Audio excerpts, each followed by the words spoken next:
नमस्कार. महाराष्ट्रातील तमाम माता भगिनींचं लाडकी बहीण योजनेच्या नवीन व्हिडिओमध्ये स्वागत आहे. लाडकी बहीण योजनेमध्ये बघा पैसे यायला सुरुवात झालेली आहे. माता भगिनींसाठी आनंदाची बातमी आहे, पैसे यायला सुरुवात झाली आहे. या महिलांना पैसे मिळणार नाही आहेत त्याची देखील माहिती आपण पाहणार आहोत. कोणत्या महिलांना मिळणार नाहीत, किती महिलांना पैसे मिळणार नाहीत त्याची देखील माहिती या ठिकाणी पाहणार आहोत. त्यासोबतच अर्जात आता नवीन प्रॉब्लेम देखील यायला लागलेले, ते प्रॉब्लेम्स देखील आपण या ठिकाणी पाहणार आहोत. नवीन फॉर्म भरत असताना नवीन प्रॉब्लेम आपल्याला पाहायला मिळत आहे, त्याची माहिती तुम्हाला या ठिकाणी पाहायला मिळणार आहे. माता भगिनींसाठी मोठा धक्का या ठिकाणी आपल्याला पाहायला मिळते. तर बघा संपूर्ण माहिती, लाडकी बहीण योजनेविषयीची संपूर्ण माहिती आपण ह्या व्हिडिओच्या माध्यमातून पाहणार आहोत. सर्व माता भगिनींना सूचना आहे, लगेचच व्हिडिओला लाईक करा आणि चॅनलला पण सर्वांनी सबस्क्राईब करून घ्या. लाडकी बहीण योजनेच्या संपूर्ण अपडेट्स, बारीक अपडेट्स सर्वात अगोदर तुम्हाला आपल्या चॅनलच्या माध्यमातून दिल्या जात असतात. तर बघा लाडकी बहीण योजनेसंदर्भात पैसे यायला सुरुवात झाली आहे, त्याविषयीची काय महत्त्वाची माहिती आहे ती आपण या ठिकाणी पाहूया. तर पाहू शकता बघा सर्व माता भगिनी, लाडकी बहीण योजना जरंडीतील बहिणीच्या खात्यात रुपये जमा, बँक खात्याच्या पडताळणीसाठी थेट मंत्रालयातून आला फोन. तर पाहू शकता सकाळमध्ये आलेली बातमी आहे, 12:17 आताच लेटेस्ट आलेली बातमी आहे 10 ऑगस्ट 2024ची. तर बघा संपूर्ण माहिती काय. सोयगाव तालुक्यातील जरंडी येथील मीनाबाई माधव मोहिते वय 38 यांना थेट मंत्रालयाच्या महिला व बालविकास विभागातून बुधवारी 1च्या सुमारास फोन आला आणि तुमच्या खात्यात लाडकी बहिणीचा बँक खात्याचा तांत्रिक पडताळणीसाठी ₹1 टाकण्यात आला आहे, त्याची खात्री करून सांगा असे त्या कॉलवरून सांगण्यात आले. बघा हा जो काही ₹1 आहे, ज्या माता भगिनींच्या अकाउंटवर जमा झालेला आहे त्यांच्या अकाउंटला पैसे येण्याचा मार्ग मोकळा झाला आहे, त्यांच्या अकाउंटला डायरेक्टली पैसे जमा होणार आहेत. ठीक आहे. आता बघा हा जो काही ₹1 आहे तो कोणाला पाठवला गेला आहे, सर्वच माता भगिनींना नाही पाठवलेला आहे. ठीक आहे. हा जो काही आहे तो काही निवडक लाभार्थ्यांना त्या ठिकाणी पाठवण्यात आलेला आहे. काही निवडक लाभार्थ्यांना, निवडक माता भगिनींना हा जो काही ₹1 आहे तो पाठवण्यात आलेला आहे. तांत्रिक पडताळणी या ठिकाणी झालेली आणि ती सक्सेसफुल देखील झाल्याची माहिती आपण पाहिलेली होती. त्यानंतर पुढे पाहू शकता बघा, जर आपण पाहिले तर सोयगाव तालुक्यात लाडकी बहीण पोर्टलवर 16,922 ऑनलाईन अर्ज दाखल झालेल्यापैकी तालुका समितीने 16,327 ऑनलाईन अर्जांना मंजुरी दिलेली आहे. त्यापैकी 15,270 अर्जांना जिल्हाधिकारी पोर्टलवर मंजुरी देऊन ही नावे महिला व बालविकास सदस्य सचिव यांच्याकडे पाठवण्यात आले. तर बघा जी काही मंजूर अर्ज झालेले आहेत ते अर्ज या ठिकाणी महिला बालविकास सदस्य सचिव यांच्याकडे त्या ठिकाणी पाठवण्यात आलेली आहे. त्यामुळे लवकरच ते देखील माता भगिनी त्यांना देखील पैसे मिळण्याचा मार्ग या ठिकाणी मोकळा झालेला आहे. 17 ऑगस्टला तुमच्या अकाउंटमध्ये ₹3,000 जे आहेत ते जमा होणार आहेत. तर त्यामुळे माता भगिनींनी काळजी करायचं नाही आहे. ठीक आहे. पुढे काय माहिती बघा, बुधवारी दुपारी 1 वाजता मीनाबाई मोहिते यांना थेट मंत्रालयाच्या महिला व बालविकास विभागातून कॉल येऊन खाते तपासणी करण्यासाठी सूचना देण्यात आल्या होत्या. त्यामुळे जरंडीच्या मीनाबाई माधव मोहिते या राज्याच्या मुख्यमंत्र्यांच्या लाडकी बहीण ठरलेल्या आहेत. रक्षाबंधनाला पात्र ठरलेल्या सर्व महिलांच्या खात्यावर 2 हप्त्यांच्या ₹3,000 वर्ग होणार आहेत. तर बघा आता या ठिकाणी हा जो काही ₹1 आहे तो काही निवडक माता भगिनींच्या अकाउंटवर पाठवण्यात आला आहे. तर त्या निवडक माता भगिनींमध्ये तुम्ही देखील आहात का? तुमच्या अकाउंटला ₹1 जमा झालेला आहे का? जर जमा झाले असेल तर कमेंट बॉक्समध्ये हो लिहा, नसेल जमा झाला तर नाही लिहून पाठवायचं आहे. ठीक आहे. काही निवडक माता भगिनींना पाठवण्यात आले आहे. आता बघा काही माता भगिनी असतील त्यांच्या अकाउंटला हा ₹1 आलेला नसेल, मग त्यांनी घाबरायचं आहे का? तर त्यांनी घाबरून जाण्याचं काहीही कारण नाही आहे. ठीक आहे. ₹1 जो आहे तो काही निवडक माता भगिनींच्या अकाउंटवर तांत्रिक पडताळणीसाठी पाठवण्यात आलेला आहे. जर तुमच्या अकाउंटला ₹1 जमा झालेला नसेल तर तुम्ही देखील घाबरून जाऊ नका.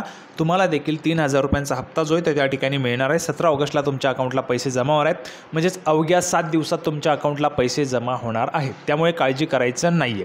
ठीक आहे. पुढची माहिती बघा, त्याआधी काही निवडक महिलांच्या बँक खात्यांची तांत्रिक पडताळणी बुधवारपासून सुरू करण्यात आली. यामध्ये जरंडी येथील एकमेव महिलेला ₹1 बल्क पोस्टिंग संदेश येऊन बँक खात्यात पहिला ₹1 जमा झालेला आहे.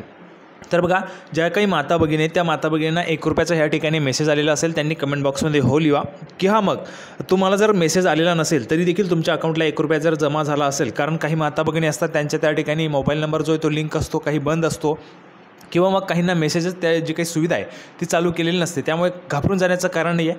तुमच्या देखील अकाउंटला 17 ऑगस्टला पैसे जमा होणार आहेत. जसंच पैसे जमा व्हायला सुरुवात होईल सर्वात अगोदर अपडेट तुम्हाला आपल्या चॅनलच्या माध्यमातून दिली जाणार आहे. सर्व माता भगिनींनी लगेच व्हिडिओ लाईक करा आणि चॅनलला पण सर्वांनी सबस्क्राईब करून घ्यायचे. आता पुढची अपडेट आहे, या माता भगिनींना या माता भगिनींना जो काही लाभ आहे तो मिळणार नाही त्याबाबतची महत्त्वाची माहिती पाहूया. तर पाहू शकता पुढची माहिती देखील महत्त्वाची बघा. लाडकी बहीण योजना 37,000 लाडक्या बहिणी राहणार वंचित. बघा 37,000 लाडक्या बहिणी राहणार वंचित. महत्त्वाची माहिती आहे. पहिल्या हप्त्यासाठी जिल्ह्यातील 7,293 महिला पात्र झाल्या आहेत. ही देखील बातमी सकाळमध्येच आलेली आहे. पाहू शकता 10 ऑगस्ट 12:13 बातमी. बघा, नाशिक मुख्यमंत्री माझी लाडकी बहीण योजनेचा पहिला हप्ता येत्या 17 तारखेला महिलांच्या खात्यात वर्ग होणार आहे। त्यासाठी नाशिक जिल्ह्यातील 7,293 महिला पात्र ठरले असल्या तरीही अजूनही 34,000 महिला ज्या आहेत त्या पहिल्या हप्त्याच्या लाभापासून वंचित राहतील। आता बघा, आपण जर पाहिलं तर ह्या ज्या काही महिला आहेत त्या नाशिक जिल्ह्यातील अशाच पद्धतीने नाशिक आहे, धुळे आहे, नंदुरबार आहे, जळगाव आहे, सांगली, सातारा, कराड, नंतर आपण पाहिले तर नागपूर आहे, सिंधुदुर्ग आहे, रायगड, रत्नागिरी आहे, सोलापूर आहे, सांगली आहे। अशाच पद्धतीने जे काही जिल्हे तर त्या जिल्ह्यांमध्ये काही माता भगिनी त्यांच्या अर्जांमध्ये त्रुटी असल्यामुळे बघा, त्रुटी आढळल्याने ते जे काही अर्ज आहेत ते अपात्र करण्यात आलेले आहेत। तात्पुरत्या स्वरूपात जे काही चौकशी समितीने त्यांचे अर्ज जे आहेत ते अपात्र ठरवले आहेत, तर त्यामुळे त्या ज्या काही माता भगिनी त्यांचे अर्ज तात्पुरत्या स्वरूपात अपात्र ठरले असतील त्यामुळे त्या माता भगिनींना 17 ऑगस्टला पैसे मिळणार नाहीत। ठीक आहे, त्यांना पैसे मिळणार नाहीत का, तर त्यांना देखील पैसे मिळतील, परंतु 17 ऑगस्टचा जो काही हप्ता आहे त्यामध्ये त्यांना पैसे एखाद वेळेस त्या ठिकाणी मिळू शकणार नाही। आता बघा, त्यांचे जे काही पैसे ते कधी मिळतील तर त्यांना पुढच्या हप्त्यात पैसे मिळतील, म्हणजे सप्टेंबर महिन्यामध्ये। ठीक आहे, त्यानंतर बघा, या महिलांना त्रुटी दूर करून पुढील हप्त्याची प्रतीक्षा करावी लागेल। ठीक आहे, जर बघा त्रुटी दूर केल्यानंतर पुढील हप्ता जे असेल त्याची त्या ठिकाणी प्रतीक्षा करावी लागणार आहे, म्हणजे 17 ऑगस्टचा हप्ता त्यांचा त्या ठिकाणी चुकून जाईल आणि त्यांना पुढचा जो काय हप्ता आहे त्या पुढच्या हप्त्याची त्या ठिकाणी प्रतीक्षा करावी लागेल। ठीक आहे, अशा पद्धतीची माहिती आपल्याला पाहायला मिळते। त्यानंतर बघा, लाडकी बहीण योजनेसाठी जिल्ह्यात आतापर्यंत 7,34,583 महिलांनी अर्ज दाखल केले। अजूनही 2 लाख अर्ज पडताळणी समितीकडे दाखल झालेले आहेत, त्याची पडताळणी झाल्यावर पात्र किंवा अपात्रतेचा निर्णय घेण्यात येईल। जिल्ह्यातून साधारण 10 लाख महिलांचे अर्ज प्राप्त होण्याचा प्राथमिक अंदाज आहे। बघा, नाशिकमध्ये जवळपास 10 लाख अर्ज प्राप्त होण्याचा प्राथमिक अंदाज त्या ठिकाणी वर्तवण्यात आलेला आहे। त्यानंतर पुढची माहिती पाहू शकता। बघा, लाडक्या बहिणींनी सर्व कागदपत्रांची पूर्तता करून अर्जांची नोंदणी तातडीने करावी। शक्य नसल्यास आशा वर्कर, अंगणवाडी सेविका अथवा सेतू कार्यालय यांच्या मदतीने हे अर्ज भरून घ्यावे। आता बघा, या ठिकाणी अजून एक महत्त्वाची फॉर्मच्या प्रॉब्लेम संदर्भात आपण पाहूया। बघा, फॉर्मचा प्रॉब्लेम संदर्भात बघा, तुम्हाला जर अर्ज भरता येत नसेल, आता सामान्य महिलाचा जो काय ऑप्शन आहे तो काढून टाकण्यात आला आहे, त्यामुळे तुम्हाला अर्ज भरण्यासाठी आता आशा सेविका आहेत, अंगणवाडी सेविका आहेत किंवा सेतू सुविधा केंद्र आहे त्यावर जावं लागेल। त्यामध्ये काही माता भगिनींनी आपल्याला प्रश्न देखील सांगितलेले ते देखील पाहूया। तर बघा, फॉर्ममध्ये असा प्रॉब्लेम ह्या ठिकाणी यायला लागलेला आहे। सागर मोरे यांनी सांगितलेले आहे। आता या माता भगिनी असतील, नेट कॅफेवाले 150 ते 250 रुपये घेत आहेत, फॉर्म भरायला लूट चालली आहे। तर बघा, ह्या ठिकाणी मी त्यांना उत्तर देखील दिलेलं आहे। तुम्हाला जर त्या ठिकाणी सेतू सुविधा केंद्र, नेट कॅफेवर जायचं नसेल तर तुम्ही अंगणवाडी सेविका यांच्याकडे भरून घेऊ शकता। हा जो काही अर्ज आहे तो अंगणवाडी सेविकांकडून किंवा आशा सेविकांकडून किंवा ग्रामसेवकांकडून तुम्ही या ठिकाणी भरून घेऊ शकता। त्या ठिकाणी तुम्हाला कुठल्याही पद्धतीची फी, पैसे द्यायची आवश्यकता नाही आहे। ठीक आहे, अंगणवाडी सेविकांना स्वतंत्ररित्या 50 रुपये त्या ठिकाणी सरकारमार्फत दिले जाणार आहे। प्रत्येक फॉर्मला 50 रुपये अंगणवाडी सेविकांना सरकार देणार आहे। त्यामुळे तुम्हाला जर फॉर्म भरायचा असेल तर तुम्ही अंगणवाडी सेविका, आशा सेविका, ग्रामसेवक यांच्याकडे भरू शकता। कुठल्याही पद्धतीचे तुम्हाला पैसे देण्याची आवश्यकता नाही। मी त्यांना देखील सांगितलेले आहे, अंगणवाडी सेविकांकडून तुम्ही भरू शकता। तुमचे काही प्रश्न असतील तर तुम्ही कमेंट बॉक्समध्ये विचारा, मी तुमच्या प्रश्नांची उत्तरं त्या ठिकाणी नक्कीच देत असतो। पुढचे काही महत्त्वाचे प्रश्न आता बघा, अशा पद्धतीचे नवीनच त्या ठिकाणी प्रॉब्लेम्स पाहायला मिळतात। Application for this Aadhaar already submitted दाखवतो मला, मी ऑलरेडी फॉर्म भरलाच नाही, प्लीज रिप्लाय। तर बघा, अशा पद्धतीने काही माता भगिनींना त्या ठिकाणी एरर येतोय, त्यांचे अर्जच भरले जात नाही। आता हा जो काही इश्यू आहे तो का झालेला आहे, काही माता भगिनींनी त्या ठिकाणी चुकीचा आधार क्रमांक टाकला असू शकतो किंवा मग म्हणजे हे जे काही प्रकार आहे हा आता वेबसाईटवर होणार नाही, परंतु हा नारी शक्ती दूत ॲपवर त्या ठिकाणी होऊ शकतो। कारण नारी शक्ती दूत ॲपवर त्यावेळेस जे काही आहे आधारला OTPची त्या ठिकाणी प्रकार नव्हता। वेबसाईटवर आता तुमच्या आधार कार्डला तुमचा मोबाईल नंबर लिंक असायलाच पाहिजे, तरच तुमचा फॉर्म भरला जातो आहे। कारण आधारला मोबाईल नंबर लिंक असेल तर त्यावर OTP येतो, तो OTP टाकल्यानंतरच तुमचा फॉर्म पुढे त्या ठिकाणी भरला जातो। त्यामुळे जर तुम्ही अजूनही मोबाईल नंबर आधारला लिंक केला नसेल तर तुम्हाला आता आधारला मोबाईल नंबर लिंक करावा लागेल। त्यानंतर तुमचा फॉर्म भरला जाईल आणि फॉर्म भरताना देखील तुमचे जे काही बँक अकाउंट आहे ते आधारला लिंक आहे का, सीडिंग आहे का ते चेक करून घ्या। म्हणजे DBT मार्फत पैसे येऊ शकतात का ते चेक करूनच तेच अकाउंट तुम्हाला त्या ठिकाणी फॉर्ममध्ये टाकायचं आहे। कारण बघा, बहुतेक माता भगिनींनी प्रश्न विचारलेत, सर आमचं त्या ठिकाणी आधार कार्ड जे आहे बघा, मी तुम्हाला या ठिकाणी दाखवतो। बघा, ज्या काही भगिनी आहेत त्या अशा पद्धतीने सांगतायत, सर मी SBIचं अकाउंट दिलं, आधार लिंक आहे, पण DBT लिंक वैनगंगा कोकण ग्रामीण बँकला दाखवत आहे, तर पैसे कुठल्या अकाउंटला जमा होणार प्लीज सांगा।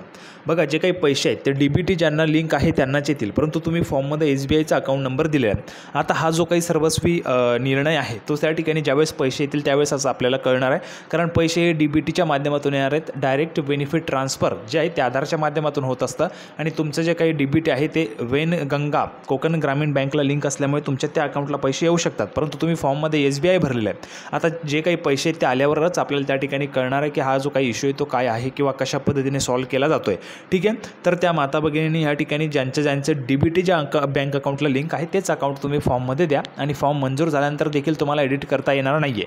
त्यामुळे फॉर्म मंजूर होण्याच्या अगोदरच तुम्हाला ज्या काही चेंजेस करायचे असतील ते तुम्ही करू शकता। आता बघा वेबसाईटवर एडिटचा ऑप्शन नाही, तो देखील लवकरच उपलब्ध होईल, त्याबाबत काळजी करायचं नाही आहे। बहुतेक माता भगिनींचे वेबसाईटवर देखील अर्ज चुकलेले आहेत। तर अशा पद्धतीची महत्त्वाची माहिती आपण पाहिलेली होती। महिलांसाठी मोठा धक्का आपण पाहिलेला आहे की बघा एकतर फॉर्ममध्ये आता प्रॉब्लेम्स यायला लागले, आधार ऑलरेडी सबमिटेड दाखवत आहे, त्यांनी फॉर्मच त्या ठिकाणी भरलेला नाही, तो देखील सरकारने लवकरात लवकर इश्यू सॉल्व्ह करायला पाहिजे। दुसरा इश्यू म्हणजे जर आपण पाहिलं तर ज्या काही माता भगिनी त्या माता भगिनींना ह्या हप्त्यामध्ये पैसे मिळणार नाहीत। बघा त्यांनी 17 ऑगस्टच्या नंतर जे फॉर्म भरले आहेत त्यांना ह्या हप्त्यामध्ये पैसे मिळणार नाही, ते देखील पाहूया। आणि हे देखील महत्त्वाचं आहे बघा, सर आम्ही कालच 9/8/2024ला फॉर्म भरला आहे, आमचे फॉर्म अजून प्रोसेसला आहे, आमचे पण पैसे जमा होणार का 17 तारखेला? तर बघा मी त्यांना उत्तर दिलेलं आहे की तुमचे पैसे का जमा होणार नाही, बघा अर्ज जो आहे तो मंजूर असायला पाहिजे तरच तुम्हाला पैसे मिळणार आहेत। जर तुमचा अर्ज तुम्ही भरला म्हणजेच तुम्हाला पैसे मिळणार असं होणार नाही आहे, ठीक आहे, 17 तारखेला, कारण तुमचा अर्ज आता त्या ठिकाणी पेंडिंग स्थितीमध्ये असेल, ठीक आहे, पेंडिंगमध्ये तुमचा अर्ज असेल, तो पेंडिंगमधून तुमचा अर्ज त्या ठिकाणी इन रिव्ह्यू जाईल, इन रिव्ह्यू गेल्यानंतर तुमचा अर्ज जो आहे तो त्या ठिकाणी एकतर मंजूर होईल किंवा मग त्या ठिकाणी डिसअप्रूव्ह केला जाईल। आता मंजूर झालेल्या अर्जांनाच 17 तारखेला पैसे मिळतील, आत्तापर्यंत ज्यांचे अर्ज मंजूर झाले त्यांना। आता बघा तुम्ही अर्ज आत्ता भरलेला आहे म्हणजे आज जर तुम्ही अर्ज भरला, जर तो 17 तारखेच्या अगोदर अर्ज तुमचा मंजूर होत असेल तर तुम्हाला 17 तारखेला पैसे मिळू शकतात, परंतु जर 17 नंतर मंजूर होईल तर तुम्हाला पुढच्या हप्त्याला पैसे मिळतील। पुढचा हप्ता कधी येईल तर सप्टेंबर महिन्यामध्ये पुढचा हप्ता तुमचा येणार आहे, ठीक आहे, सप्टेंबरमध्ये तुमचा पुढचा हप्ता जो आहे तो येणार आहे। सर्वात महत्त्वाची माहिती तुम्हाला आजच्या व्हिडिओमधून मिळालेली असेल अशी अपेक्षा करतो। सर्व माता भगिनींनी लगेच व्हिडिओ लाईक करा, चॅनलला पण सर्वांनी सबस्क्राईब करून घ्या। सर्वात अगोदर सर्वात महत्त्वाची माहिती आपल्या चॅनलच्या माध्यमातून दिली जात असते। तर बघा लाडकी बहीण योजनेची नवीन अपडेट घेऊन आपण पुढच्या व्हिडिओमध्ये भेटूया, तोपर्यंत धन्यवाद।